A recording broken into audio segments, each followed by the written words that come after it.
Hello and welcome to all our viewers in Nigeria and around the world to Midday News on Global Television.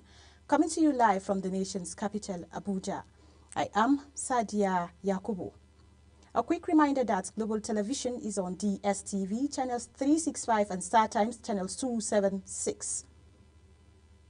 The immediate past chairman of Nigeria's ruling political party, All Progressives Congress, Abdullahi Umar Ganduje, has been confirmed with the esteemed Grand Patron Award in recognition of his significant contributions to the sustainability and development of broadcasting practice in Nigeria. The award was confirmed to him at a prestigious ceremony held during the grand finale of Nigerian Week London 2025, held at Hippodrome Theatre, Golders Green, London. We will bring you details of this report subsequently. The federal government has announced a cost-sharing scheme with the National Health Insurance Authority to make cancer treatment more affordable for low-income patients, offering subsidies of up to 400 naira for radiotherapy. This follows the inauguration of 3 oncology centers in Kasuna, Nsukka and Benin, noting that it plans to establish oncology centers in Maiduguri, Port Harcourt, Ilorin, Yola and other strategic locations. Radiotherapy is a type of cancer treatment in which specialists kill cancerous cells in the body by exposing them to ionizing radiation. The federal government has launched a loan fund to support staff of tertiary institutions. The fund, known as the Tertiary Institution Staff Support Fund, is designed to enhance the welfare and professional development of academic and non-academic staff in universities, polytechnics, and colleges of education. Each academic and non-academic staff members will be eligible to receive up to 10 million naira, capped at 3.3% of the gross annual salary. Eligible users include transportation, medical support and micro-enterprise ventures such as poultry farming. The federal government has dispatched armored personnel carriers to strengthen security and combat banditry in Kebbi State. The state governor, Nasir Idris, made the announcement while inspecting the vehicles at the government house in Birnin Kebbi. The governor noted that Kebbi has been under constant attack from bandits across from Zamfara and Niger State, launching raid and retreating to their hideouts, stated that the development of the ABCs would help deter further attack and protect lives and properties. The House of Representatives has proposed a single day for the conduct of the 5 elections in 2027 if the proposal is upheld. The reviewed Electoral Act would empower the Independent National Electoral Commission, INEC, to simultaneously conduct the presidential, senatorial, House of Representatives, governorship, and House of Assembly polls in one day. Other amendments being proposed by the lower chamber of the National Assembly include the payment of 50 million naira by political associations seeking registration as parties, restriction of presidential election, expenses to 10 billion naira, conduct of election 120 days before the expiration of the incumbent term, and determination of election petition within 90 days after the exercise. The Academic Staff Union of Universities has expressed a frustration over the prolonged stalemate in negotiation with the federal government over key issues affecting university lecturers and the education sector in the country. In an interview in Jos, the union president, Professor Chris Piwa, said the union had run out of patience with the government despite years of promises and discussions. Piwa stressed that the union's demands were clear and well articulated, citing the 2009 agreement with the government, which outlined key issues such as conditions of service, autonomy, academic freedom, sustainable funding, and end academic allowances. The Nigerian Medical Association has suspended its planned strike following a tense 12-hour emergency meeting with government officials and state governors. However, the association gave the federal government a 21-day ultimatum to meet its demands, citing dissatisfaction with the recent MOU. Delegates rejected the deal due to lack of clear timeline and guarantees, but agreed to wait in hopes of a resolution. Troops of the Nigerian Army, supported by Department of State Services, Intelligence and Hybrid Forces, have neutralized at least 45 terrorists during a gunfire in Iburu Village, Shiro local government area of Niger State. The operation followed a tip-off about an impending attack, leading to the destruction of dozens of motorcycles used by the bandits. 2 hybrid fighters died and 4 others were injured and hospitalized in the state capital. The Nigerian Meteorological Agency, NIMET, has issued an alert to Nigerians warning on impending rainy and thunder weather conditions across the country from Monday to Wednesday, with possible flash flood in some areas. And the agency daily weather outlook released shows thunders with moderate rainfall were predicted on Monday morning over parts of Jigawa, Zamfara, Kano, Kaduna, Bauchi, Yobe and Katsina states in the northern region. Nigeria Meteorological Agency stated that the remaining parts of the region are expected to experience sunny conditions with patches of cloud. You're watching the live broadcast of Midday News. When Midday News returns, Dangote says Naira for crude policy, reviving investors' confidence. Details coming shortly. Please plus sports and foreign stories on the other side of this break.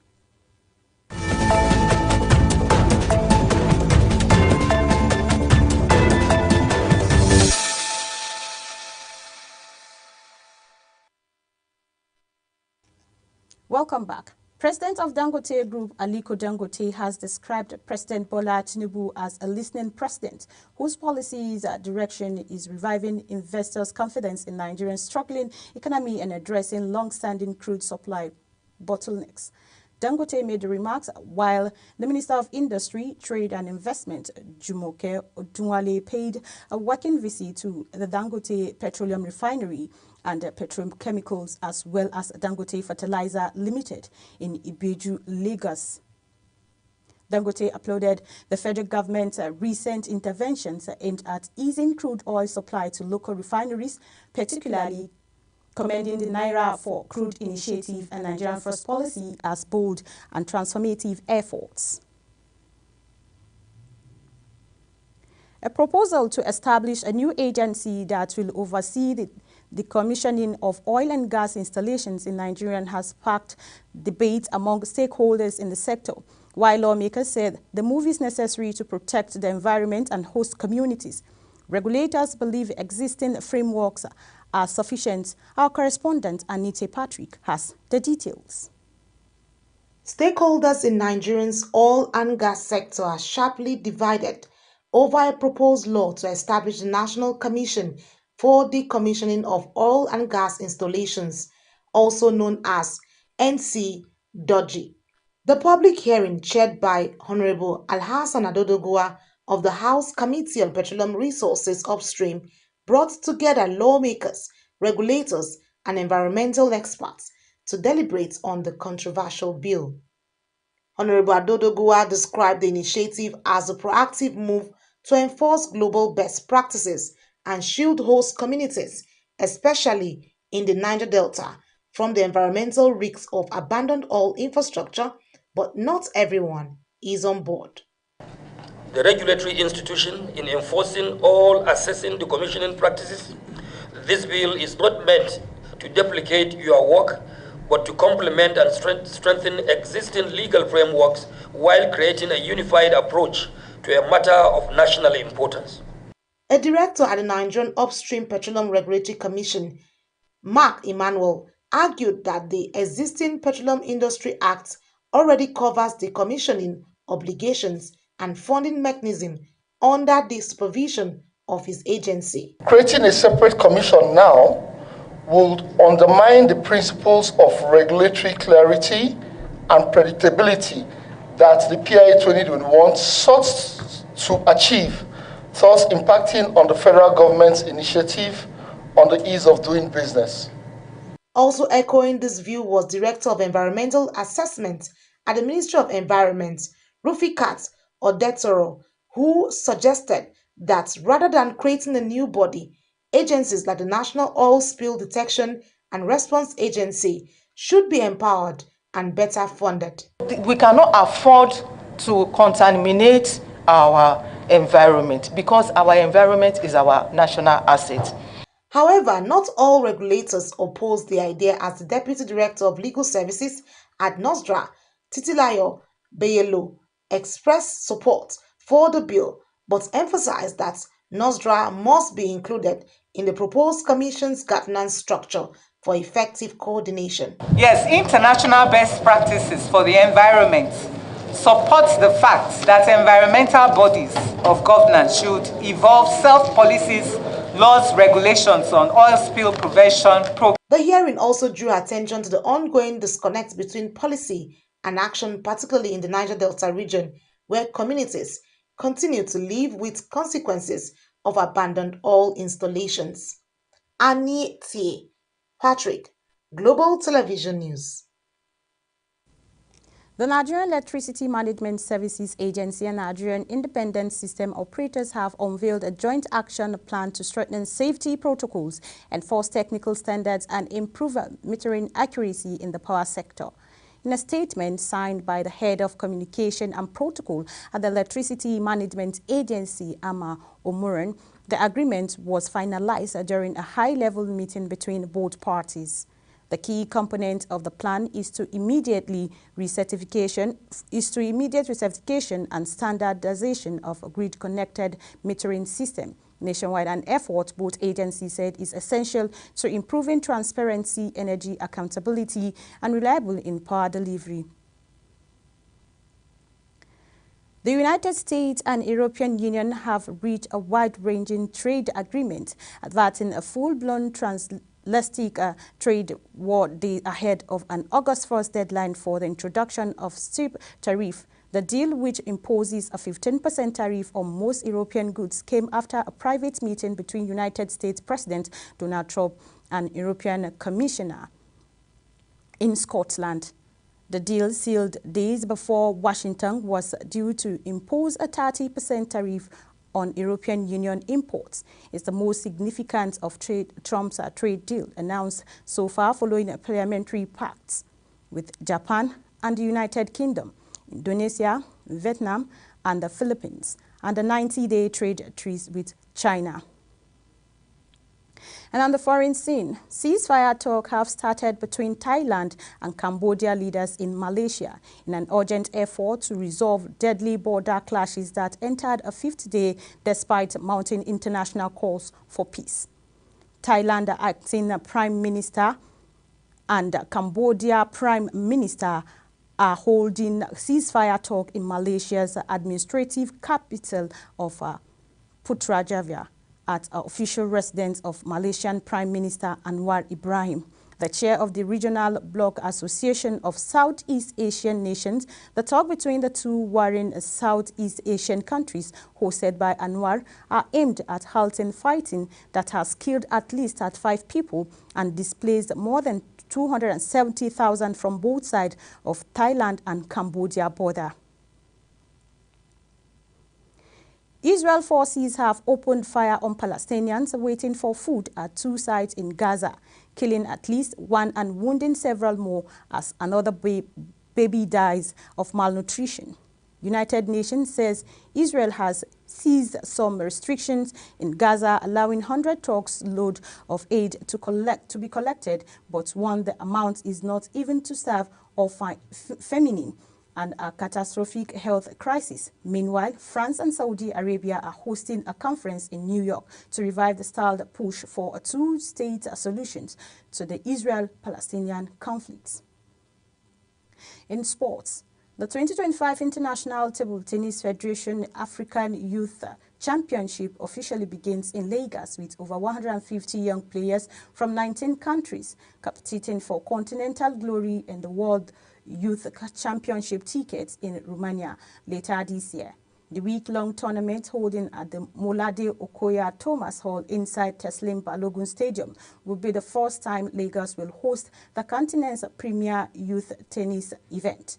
Nigerians top seeds Toby Abdebakin and Favour Ojo have promised to give their all as they led the country's medal charge in the under-15 and under-19 categories. In a bid to deepen grassroots sports development and brace future grandmasters, young chess enthusiasts gathered in Abuja for the Involve 2-0 Children Chess Championship. Organizers say the goal is to sharpen critical thinking and building resilience in children. Anita Patrick has the reports. Beyond being a game of strategy, chess is being used to inspire discipline, focus, and life skills in children starting from a young age.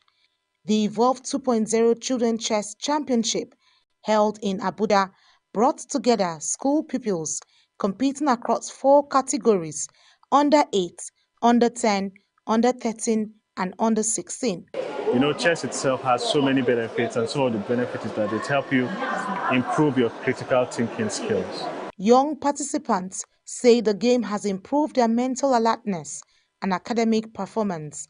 Their passion for chess is evident as they speak on its personal impact. Chess boosts my mathematics skills, it makes me intelligent, and it makes me do well in my exams.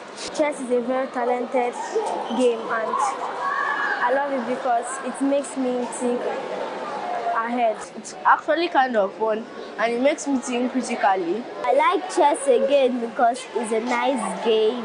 For parents and coaches, the benefits of chess go beyond trophies.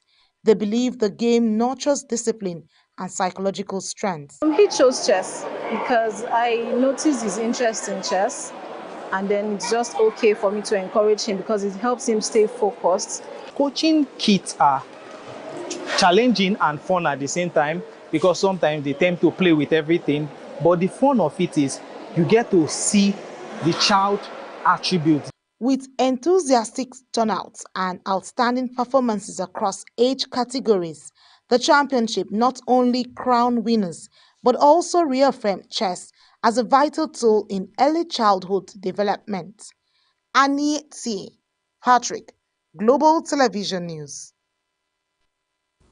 Bayern Munich have reached an agreement deal to sign Cambodia winger Luis Diaz from Liverpool, reports said. The 28-year-old is set to replace injured Jamal and has left Liverpool Asia Tour to complete his medical. Diaz scored 17 goals last season and helped Liverpool win the Premier League under Arne Slot. That's it on Global TV Midday News. A quick reminder that Global TV is on DSTV channels 365 and StarTimes channels 276. Kindly follow us across all social media platforms now showing on your screen using @Global TV NG. I am Sadia Yakubu saying thank you for watching.